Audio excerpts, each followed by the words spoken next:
C'est une audition attendue de longue date qui va avoir lieu tout à l'heure au Texas. Ghislaine Maxwell, l'ex-compagne et complice de Jeffrey Epstein, va témoigner devant une commission de la Chambre des représentants américaine. Audition qui devrait se dérouler, sauf surprise, à huis clos en visioconférence depuis la prison où elle est incarcérée. Depuis juillet dernier, je rappelle qu'elle a été condamnée à 20 ans de réclusion. Depuis des mois, les enquêteurs espèrent l'interroger sur l'affaire.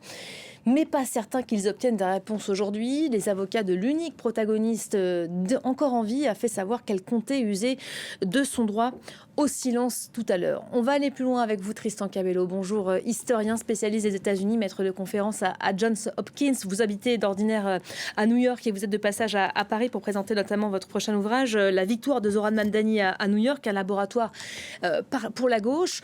Un mot pour commencer de cette audition qui va a priori se tenir à huis clos. En quoi est-elle importante ?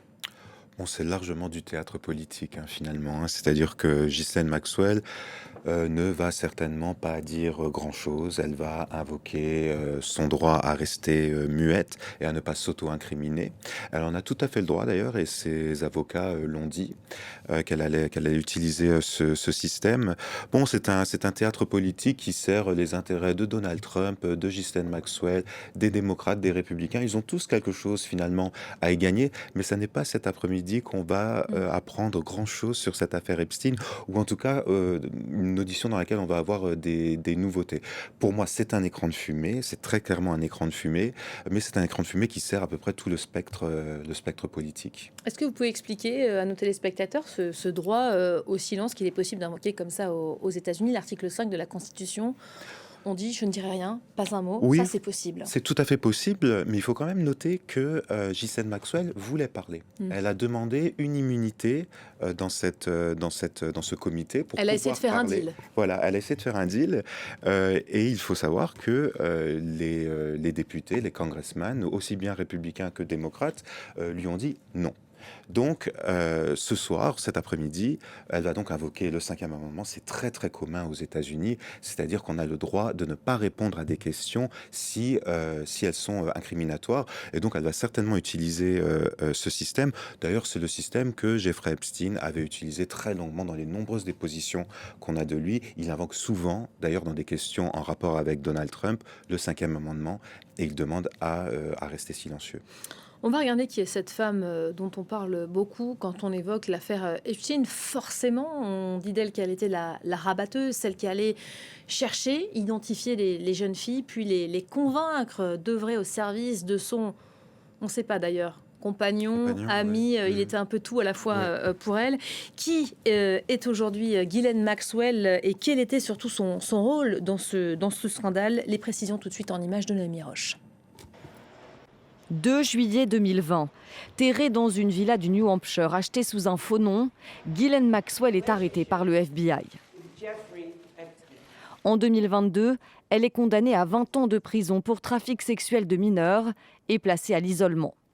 L'ancienne compagne de Jeffrey Epstein est reconnue coupable d'avoir été sa rabatteuse, recrutant et livrant à l'homme d'affaires et à ses amis des adolescentes violées. Parmi les principales accusatrices, Virginia Roberts-Giuffre, devenue l'objet sexuel de Jeffrey Epstein et de sa compagne. Avant son suicide en avril 2025, elle avait témoigné contre le couple. J'étais si jeune. Ghislaine m'a réveillée un matin et m'a dit « Aujourd'hui, tu vas rencontrer un prince ». À ce moment-là, je n'avais pas compris que j'allais être victime d'un trafic sexuel avec ce prince. Née à Maisons-Laffitte, en région parisienne, Ghislaine Maxwell est la fille du magnat de médias britannique Robert Maxwell. Élevée dans le grand luxe en Angleterre, elle fréquente très tôt la haute société britannique. Au début des années 90, elle rencontre Jeffrey Epstein à New York, avec qui elle entame une relation passionnée. Ensemble, ils évoluent dans les cercles les plus puissants, de Donald Trump à Bill Clinton. Compagne, mais aussi mère maquerelle de Jeffrey Epstein, elle connaît tout des crimes commis par le prédateur sexuel, mais elle ne s'est jamais exprimée publiquement. En juillet dernier, Todd Blanche, le numéro 2 du ministère de la Justice et ancien avocat personnel de Donald Trump, s'est rendu jusqu'en Floride, où Ghislaine Maxwell purge sa peine, pour l'interroger pendant 1 jour et demi. Elle a ensuite été transférée dans une prison au régime de sécurité allégé au Texas, suscitant l'indignation des victimes et de leurs proches. Voilà, ce transfert d'ailleurs dans une prison du Texas qui a priori n'est pas du tout fait pour ce genre de profil, ce genre de cas, a fait beaucoup couler d'encre aux États-Unis. C'est encore le cas aujourd'hui où finalement ça a fini par s'estomper le scandale. Non, je pense que les Américains sont très intéressés par cette affaire parce qu'elle éclabousse finalement toute la bourgeoisie états-unienne, disons, hein. Aussi bien du côté républicain que du côté démocrate, des riches hommes d'affaires, des personnes de culture, des intellectuels. Même Noam Chomsky, célèbre intellectuel de la gauche, est mêlé à cette affaire et a correspondu à de maintes reprises avec Jeffrey Epstein. Donc, elle intéresse beaucoup, mais c'est vrai qu'il y a aussi une certaine fatigue quand même chez les Américains de voir ces épisodes étalés semaine après semaine, jour après jour, sans vraiment finalement essayer de comprendre les causes. Puisque là, on se focalise sur... Ça enlève à la gravité de l'affaire pour vous? Je crois, mais surtout comment on prévient qu'il n'y ait pas d'autres Jeffrey Epstein. Et là, quand on se focalise par exemple sur Ghislaine Maxwell, Ghislaine Maxwell, c'était finalement qu'un maillon dans toute cette structure. C'est d'ailleurs sa défense à Ghislaine Maxwell. Elle dit souvent, moi j'étais pris dans un système de domination qui était orchestré par Epstein, et moi j'étais semi-consciente finalement dans ce système. Le système, il n'était pas que orchestré par Epstein. Epstein était aussi protégé par des banques, par des universités, par des partis politiques, par le système judiciaire. Et c'est tout ce système-là, je crois, qu'il faut vraiment interroger. Alors, le FBI a des mots très durs pour la qualifier. Les procureurs aussi la décrivent comme une, je cite, scélérate cultivant l'art de la manipulation. Et quand on lit d'ailleurs ces rapports, on a presque l'impression que c'est elle le cerveau dans l'histoire. Hein. Ouais, en tout cas, c'est l'impression que les rapports donnent. Et puis, on voit qu'elle contrôle encore son image, même en prison. On voit voilà, ce qu'elle va faire cet après-midi. On voit aussi qu'elle a contrôlé un peu Todd Blanche, finalement, dans ces deux entretiens, ces 2 jours d'entretien qu'ils ont eu ensemble, où elle a parlé pendant 2 jours à Todd Blanche sans finalement ne rien dire, mais en disant quand même, eh bien, Donald Trump était innocent. C'est une femme qui contrôle son image, même encore en prison, et c'est une femme qui l'a d'ailleurs toujours fait. Sa défense, elle est finalement assez stratégique, de dire qu'elle était prise dans un système de domination, mais aussi de dire qu'elle a payé pour tout le monde.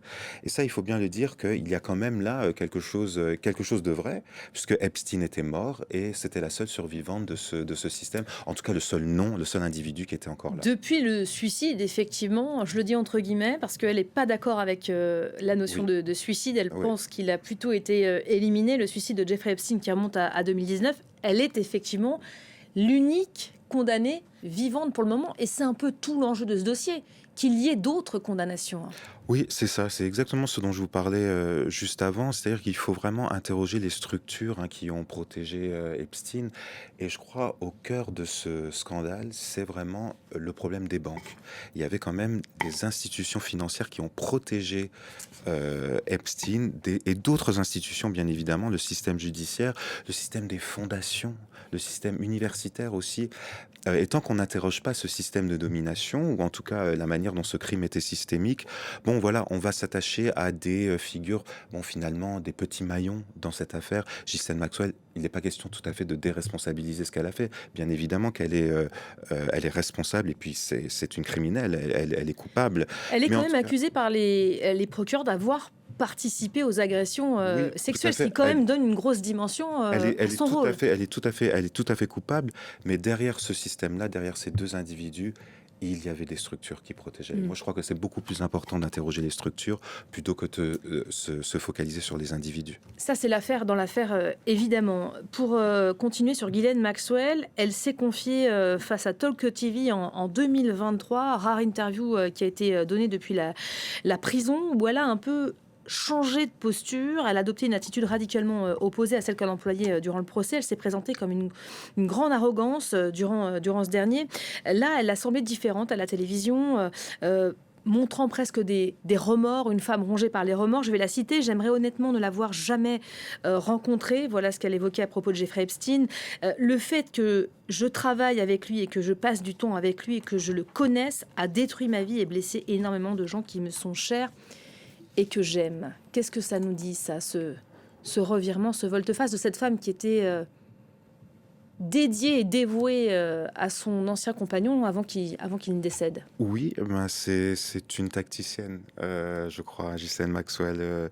Là, elle sait qu'il faut bien évidemment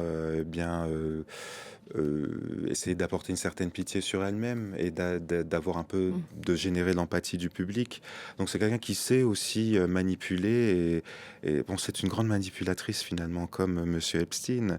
Et elle sait manipuler aussi le discours politique et le discours public qu'il y a autour d'elle. Et donc c'est pour ça qu'aussi cet après-midi, elle peut très bien changer aussi de discours et il y aura peut-être des surprises. Moi je ne crois pas, mais en tout cas c'est quelqu'un qui a montré auparavant qu'elle peut changer comme ça de stratégie aux fonctions du vent. Elle a dit que Jeffrey Epstein n'avait pas de liste de noms de personnalités qui avaient œuvré à ses côtés en pensant à des pédocriminels. Est-ce qu'elle aurait aujourd'hui, et ça c'est une éventualité, les moyens de faire chanter certains hommes politiques, certains grands de ce monde? Bon, c'est très peu probable quand même. Elle est quand même en prison en ce moment. Son but, c'est finalement de coopérer pour pouvoir peut-être recevoir une clémence ou un Donald Trump qui pourrait lui... Je pensais à lui donner justement. une Je grâce. pensais au président américain Oui, qui est protégé d'une immunité en ce moment et oui. qui a été cité des dizaines de milliers de fois dans ces documents qui ont été déclassifiés et rendus publics. Alors pour le moment, Elle a toujours été... pas de quoi le condamner Ouais, de elle quoi a que ce soit. toujours été très, elle a toujours été très claire sur Donald Trump. Elle a toujours dit, je ne l'ai jamais vu faire quelque chose de répréhensible. Alors, on peut la croire ou ne pas la croire. En tout cas, Ghislaine Maxwell, là, ses marges de manœuvre, elles sont quand même assez limitées. C'est une femme, je pense, qui essaie de réduire sa peine, peut-être de recevoir une clémence de Donald Trump, mais ça m'étonnerait fort. En tout cas, c'est une femme qui essaie de coopérer et qui n'a finalement que très peu de pouvoir maintenant.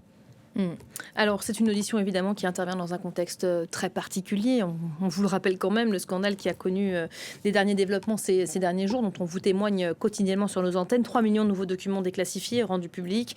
Depuis, le scandale éclabousse de nouvelles personnalités. Vous disiez éclabousse des personnalités outre-Atlantique, mais ça va bien au-delà de tout ça. Cela nous révèle que finalement, les connexions entre Epstein et les puissants de ce monde était considérable. On voit cela tout de suite en images et puis on en reparle juste après. 7 ans après la mort de Jeffrey Epstein, la divulgation de ses dossiers personnels fait vaciller le monde. 1 millier de victimes identifiées. 3 millions de documents ont été publiés cette semaine. Ils dévoilent les liens que le criminel sexuel entretenait avec des dirigeants, des figures royales, des chefs d'entreprise du monde entier, rattrapés par le scandale. L'un des clichés dévoilés crée un séisme politique au Royaume-Uni. En sous-vêtements au domicile de Jeffrey Epstein, à côté d'une femme, Peter Mandelson, ancien ministre, figure du Parti travailliste. Sa proximité avec le criminel émeut jusqu'à la Chambre des représentants qui, cette semaine, demande des comptes d'une même voix.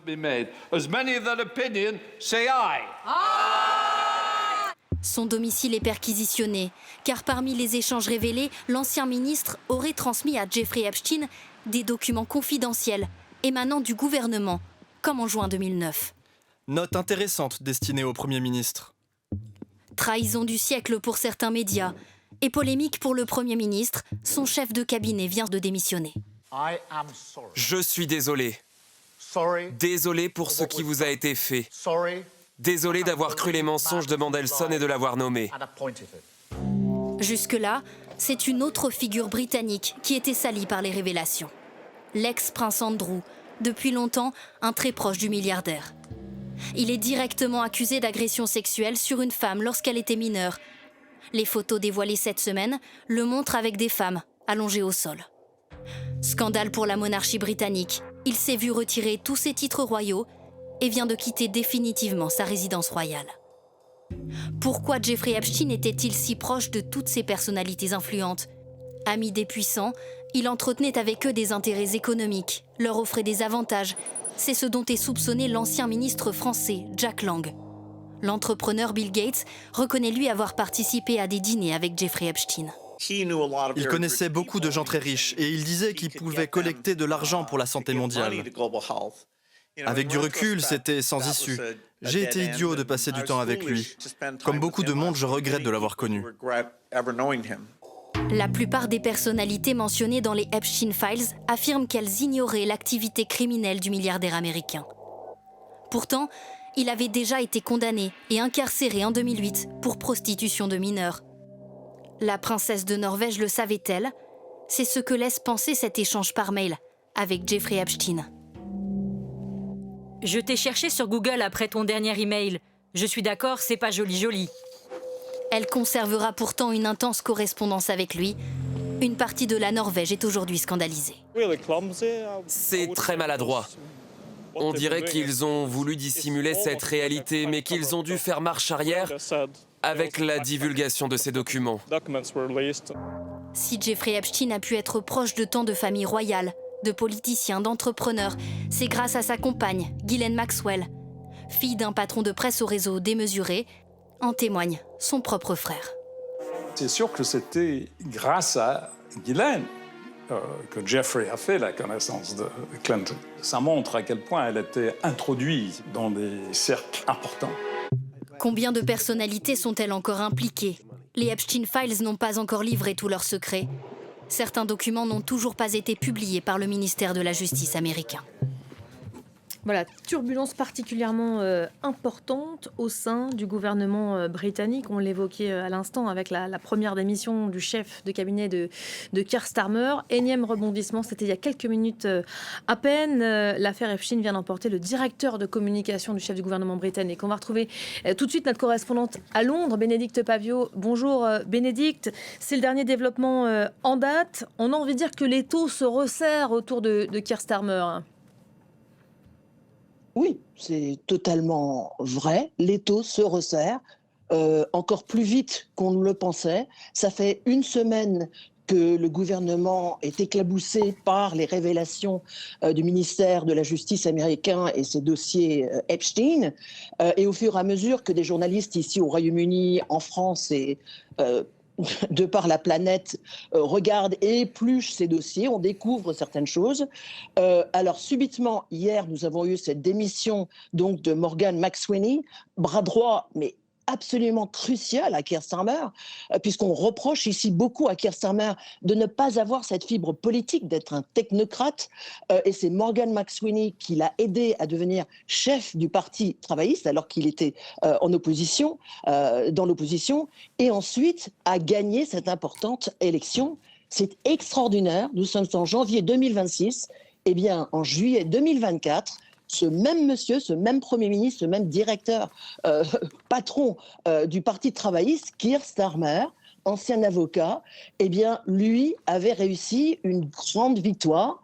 Mais à cause de ce monsieur que nous voyons à l'écran, Peter Mandelson, 2 fois congédié du gouvernement sous Tony Blair, donc dans les années fin 90, ensuite repris par Gordon Brown, qui se sent complètement trahi, et c'est Keir Starmer qui se sent trahi, puisqu'il affirme ne pas avoir connu vraiment l'extraordinaire relation étroite entre eux. Peter Mandelson, nommé à au début de l'année dernière ambassadeur aux États-Unis, notre homme à Washington, et cette relation spéciale entre Londres et Washington, subitement congédié quelques jours avant la visite d'État. Alors où est-ce qu'on en est aujourd'hui ?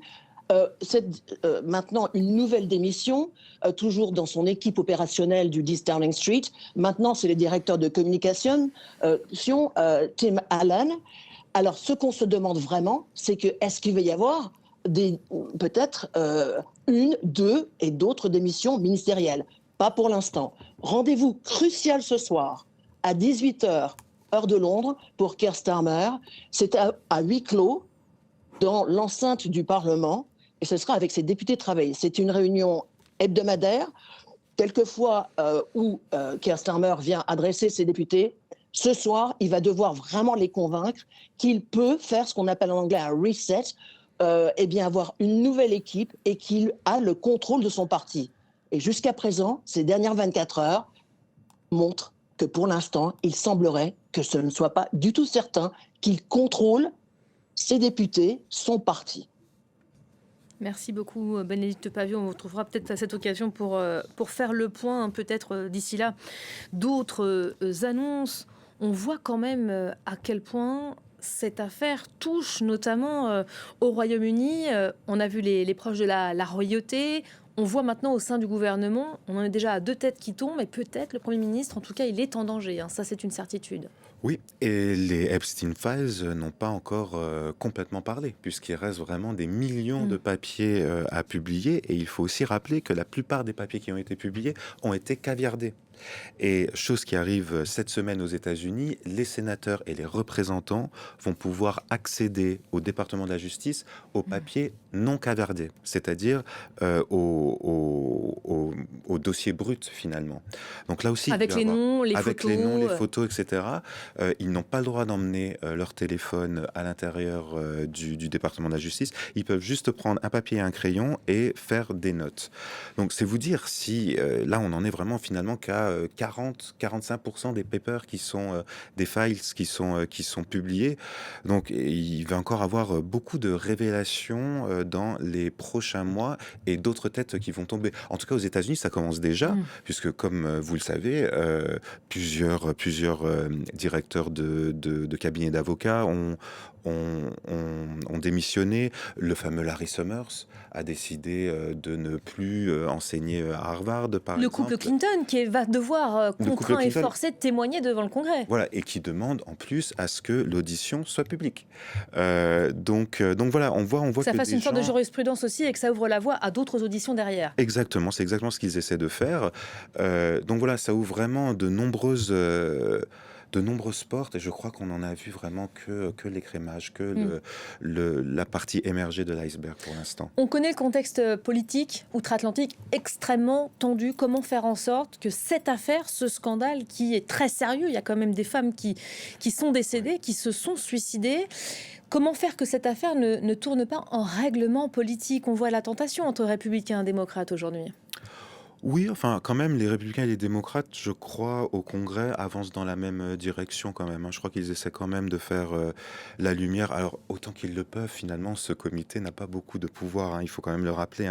C'est pas un comité judiciaire, loin de là. Donc, non, mais on imagine les retombées après une audition d'un ancien couple présidentiel. Oui, voilà, mais alors tout ça va être en huis clos, donc ça va être quand même assez safe pour les Clinton. En tout cas, bon, c'est vrai que les démocrates et les républicains essayent de s'en saisir, essayent de l'utiliser. Ils le font tous les deux à leur manière. Moi, je crois encore une fois que les prochaines élections vont pas se jouer sur les Epstein Files. Elles vont vraiment se jouer sur l'économie, sur peut-être les processus d'immigration, ICE, etc. Bon, les Epstein Files, ça paraît quand même très loin des Américains. On était plutôt dans le Super Bowl ces dernières heures. On était plutôt dans le Super Bowl, je pense aussi. Mais en tout cas, bon, les Epstein Files vont avoir un petit impact sur les élections, c'est sûr, mais ça va pas être la chose centrale pour les midterms, ça c'est certain, je crois. Vous pensez que les Américains vont absolument, ou en tout cas suivre de loin ces auditions et éventuellement leurs résultats? Je pense que c'était quelque chose qui était très suivi lorsque c'est sorti. Je pense que tout le monde là maintenant a compris ce qui se passait, c'est-à-dire que voilà, on a une classe politique, une classe d'hommes d'affaires, une classe de gens riches, de la bourgeoisie qui vit dans l'impunité la plus totale. Et je crois que beaucoup d'Américains le savaient déjà. Et donc ça ne fait que confirmer finalement bien ce qu'ils pensaient déjà de cette classe politique qui vit dans une impunité un peu déconnectée de la vie des Américains de tous les jours. Je vous parlais du Super Bowl il y a quelques instants. C'est l'événement à ne pas manquer quand on est américain. Alors je ne vous fais pas l'affront de vous demander si vous étiez debout à 3h du matin pour suivre la séquence, mais on sait à quel point outre-Atlantique c'est un moment important. Oui. Même quand on ne regarde pas le sport, on regarde la mi-temps et le grand show Bad Bunny, un show tout en espagnol comme celui auquel on a assisté cette nuit, qui a fait fulminer Donald Trump. Ça nous dit quoi ? Oui, c'était très intéressant. C'était une très belle respiration, ce show, finalement, parce que, bon, voilà, il a mis en avant toutes les communautés latino du pays. Et puis, c'est des communautés, voilà, qui sont beaucoup invisibilisées ces derniers jours. Moi, je crois que, quand même, Bad Bunny, il a mis quand même en avant des valeurs qui sont finalement très conservatrices. C'était les valeurs du travail, les valeurs de l'entrepreneuriat, les valeurs du mariage, les valeurs de la famille, les valeurs de la communauté. De la diversité, ce qui est plus trop d'actualité. Oui, mais quand même, c'était quand même des valeurs comme ça assez... des valeurs qui auraient dû plaire finalement à Donald Trump. Et c'était très bizarre que Lui Donald a parlé Trump, d'affront à la grandeur de l'Amérique. voilà, C'est ce qu'il a alors je ne sais tweeté pas cette exactement ce qui était un affront à la grandeur de l'Amérique. Enfin, on comprend dans son tweet et dans les tweets de Lara Loomer, par exemple, que finalement, cette diversité, c'est tout ce qu'il déteste. Lara Loomer a quand même parlé d'un show sans personnes blanches. Or, au centre du show, il y avait Lady Gaga qui, je crois, s'identifie comme blanche. Donc voilà, c'était très intéressant quand même de voir, moi je crois, cette déconnexion entre quand même des valeurs finalement très proches de la droite républicaine, mais qui étaient mises en valeur par des latinos. Et ça n'a pas beaucoup plu au président Donald Trump. Belle leçon de diversité en tout cas. Merci beaucoup Tristan Cabello d'avoir été l'invité de l'Info du jour. Merci de nous suivre, restez à nos côtés évidemment. On se retrouve dans quelques instants pour le journal de Paris Direct. À tout de suite.